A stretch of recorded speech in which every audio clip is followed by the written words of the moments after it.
일제 강제징용 피해자들이 일본 전범기업 신일본제철을 상대로 낸 손해배상 소송의 최종 선고가 내일 나옵니다. 지난 2005년 피해자 4명이 소송을 낸 지 13년 만으로 대법원의 두 번째 선고입니다. 앞서 1심과 2심에선 강제징용 피해자들이 패소했지만 2012년 대법원은 이를 뒤집고 피해자들의 손을 들어줬었죠. 대한민국 헌법에 따라 일본의 식민지배는 불법이고 그래서 강제징용 역시 불법이라고 판단한 겁니다. 일본은 1965년 한일협정 당시 우리 정부에 5억 달러를 주었다고 맞섰지만 대법원은 개인의 청구권은 별개라고 봤습니다.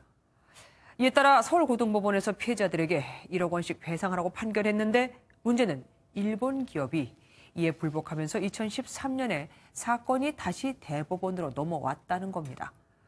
이후 양승태 사법부에 의해 의도적으로 이 사건 판결이 지연됐다는 의혹도 나왔죠.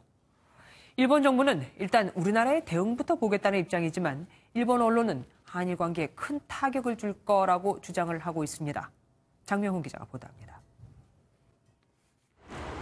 일본도 강제징용 손해배상 소송 결과에 주목하고 있습니다.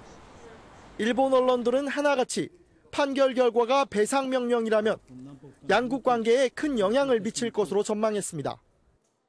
도쿄신문은 배상 명령이 나올 가능성이 크다며 그렇다면 한일 관계에 큰 타격을 줄 것 같다고 경고했습니다. 마이니치 신문도 최근 양국의 갈등이 커지는 가운데 배상 판결이 나오면 한일 관계의 근간이 흔들릴 수 있다고 내다봤습니다. 또 일본 정부는 기업 측의 패소를 상정한 대책도 검토하고 있지만 우선 한국 정부의 대응을 지켜볼 계획이라 전했습니다.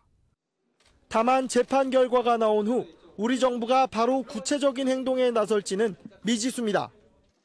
일본의 대응은 우리 정부의 대응에 대한 저는 리액션으로 나올 수 있다고 보는데요.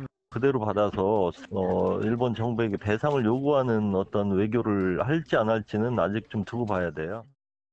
일본 외무성은 앞서 지난 20일 이번 재판에서 패할 경우 한일 청구권 협정 위반 등의 명목으로 국제사법재판소 소송을 제기하겠다는 입장을 밝혔습니다.